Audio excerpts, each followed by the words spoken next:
Welcome back to my YouTube channel. My name is Johnny, and today I'll be doing a reaction to the Ninja Turtles trilogy from the Nostalgia Critic from YouTube. So, if you haven't, comment down below, subscribe, hit that like button, and if you like, hit the dislike.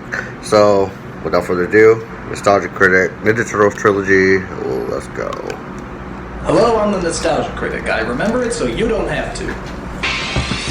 Teenage Mutant fucking Ninja Turtles. This is the shit. When we were growing up, Ninja Turtles were everywhere. Comic books, TV shows, breakfast cereals. They even had a pie named after them. It tasted like splooge, but we didn't care. As long as it had the Ninja Turtles on it, we were happy. So when we heard they were actually making a live-action movie based on this phenomenon, we proudly pissed our pants with joy. We shit ourselves with excitement. We vomited up vast amounts of excrement, shit on it, rolled around in it, put it back in our mouths, and proceeded to vomit it up again in roaring anticipation. Okay, maybe only I did that. But still, bottom line, we were hyped as hell. These movies kicked ass back then, and I'm sure they're gonna kick ass now. Which is to say I haven't actually seen these movies in years, but that's why as a special treat, I'm gonna sit down and review the movies with you as you're watching it with me. Okay. So, grab your vintage Teenage Mutant Ninja Turtle box of cookies and enjoy the show. Tastes like shit. Just watch the movie. Alright, New York. So far, so good. Actually, I like this opening because it doesn't even look like a Ninja Turtles movie. This could be the opening to Shaft. Watch! Who's about private dick that's a sex machine to all the chicks? Shaft! You see? April O'Neil, Channel 3. Whoa. Who is that? April O'Neil. No. Listen, lady, I'm sure you're a fine actress and everything, but you're not April O'Neil. No. This hot honey you see here is April O'Neil. Yellow jumpsuit, nice legs. Damn, she's fine. So come on, where's the real April O'Neil? Come on, cough her up. Just what is going on out there, April? Okay. Alright, no, that's cool, you know, no problem. I mean, at least we still get to see her in the yellow jumpsuit, right? Ah. Oh, come on! That's not a jumpsuit, that's a raincoat! There is a difference. Look, you watching? I'll show you the difference. Here, watch close. Jumpsuit, raincoat. Jumpsuit, raincoat. Jumpsuit, raincoat. Jumpsuit, raincoat. Jumpsuit, raincoat. All I gotta say is the Turtles had better be a hell of a lot better. Hell yeah. Costumes look good, all this shit. Excuse me one moment. Oh my god, look at those costumes! Those are incredible! That's exactly what radioactive ninjutsu reptiles in their late teens would look like! I mean, they're unbelievable! I mean, they're phenomenal! I mean, oh my god! I apologize for that, but even you had to admit those costumes are pretty incredible.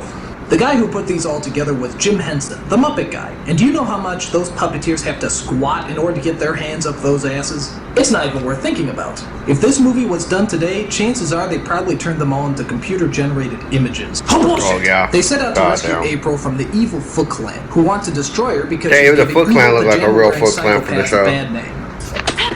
Oh no, you didn't! Alright, April's gonna kick some ass. Wow.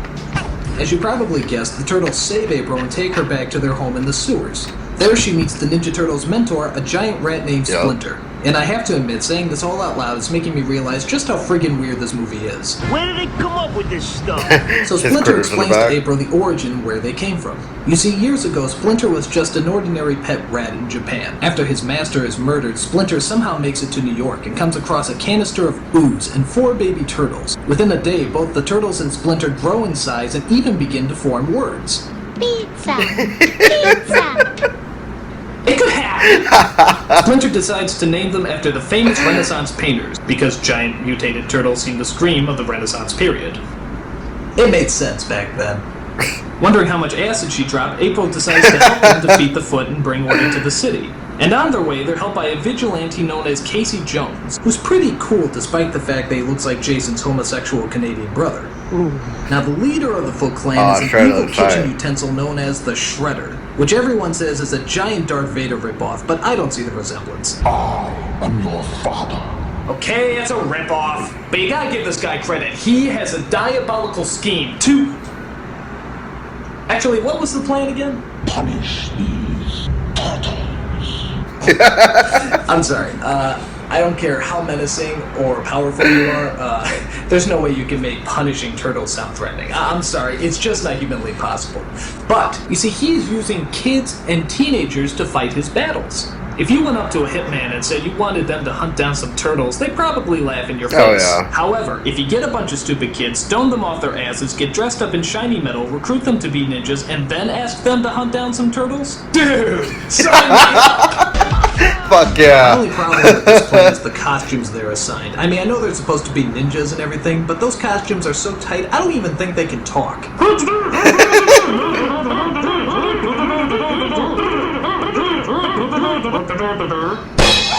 One of the things I love about this movie is the turtles' disguises, which is pretty much just a trench coat and a fedora hat. How can nobody recognize them in that? I mean, how stupid do people have to be to not recognize a big turtle in a trench coat? Look like sort of a big title.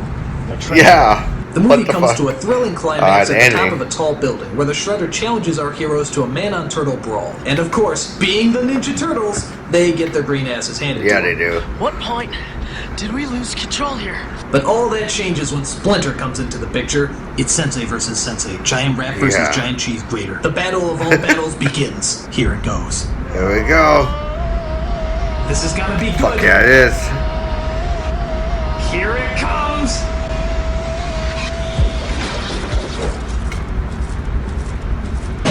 That's a bitch. Bullshit! What kind of battle is that? He sticks out his foot like a cartoon character and he trips? What a ripoff! All I gotta say is the next film had better be a lot better. Yeah, Ninja Turtles 2. Teenage I remember Mutant this Ninja one. Turtles 2, The Secret of the Ooze. And what exactly is the Secret of the Ooze? It was made in a laboratory. Pretty much. And that's about it. There's not really any surprises on top of that. Kind of a big letdown. But the turtles are back. And this time around they're, well, more kid-friendly, I guess. After all, the parents complained about the violence and swearing in the first film, you know, everything that made it good. The second film tones down the action and the bad language. So instead of using their weapons to fight people, they use stuff like cold food, belts, and yo-yos. You know, stuff you find lying around the house. So now all your kids will know how to turn ordinary household appliances into blunt, badass Really, weapons. though. Thank you, Thank parents you. of America. Idiots. And as for the bad language, I don't know. I don't remember too much swearing in the first film. Ninja kicked the damn rabbit. Damn. Okay. So every kid was swearing like a bastard after they saw this movie. But granted, it's a lot better than their original cut. Fuck that, man. Them niggas around the corner tripped out, man. Fuck that, man. Where my strap? Fuck that. Never let Spike Lee direct a children's movie. Can you believe this guy? So the story centers around the return of the sinister Shredder. After doing a short ripoff of Tim Burton's Batman, he gets back into action by plotting his revenge against those pop culture spewing reptiles. He steals a canister of ooze from that guy in Titanic and decides to make his own evil mutants. Within seconds, two innocent, harmless animals are Bebop, transformed into Rocksteady. the sinister duo of Bebop and Rocksteady. Yeah, like I said, Bebop and Rocksteady. Exactly. Now the one Should've scene been everyone them. remembers is the fight scene that takes place in the whitest of all rap clubs, led by the whitest of all rappers. You guessed it, Vanilla Vanilla Ice. Ice. Gee, it looks like they're pretty freaked out about all those monsters breaking into their club. Why ain't they running? But wait a minute. Ah, I do know this choreograph. I think the Ice is feeling something. I think he's conjuring up a rap, a sort of ninja rap, if you will. Oh shit. He is! Wow. Look at that! A totally unrehearsed yet somehow totally choreographed rap scene entirely made up on the fly. What talent! Oh yeah, it's I talent. gotta tell you, this guy is going places! Yeah. Like the Right. unemployment line! So the film climaxes as the Shredder drinks what's left of the mutated ooze and turns into a mutant himself. Oh Jesus yeah, that's Christ, tight. look at that. That is a badass villain. It's a super shredder. Alright, this is gonna make up for the shitty climax in the last movie. Yep. 4 mutant turtles versus 1 giant mutant shredder. This is gonna be good. Oh yeah.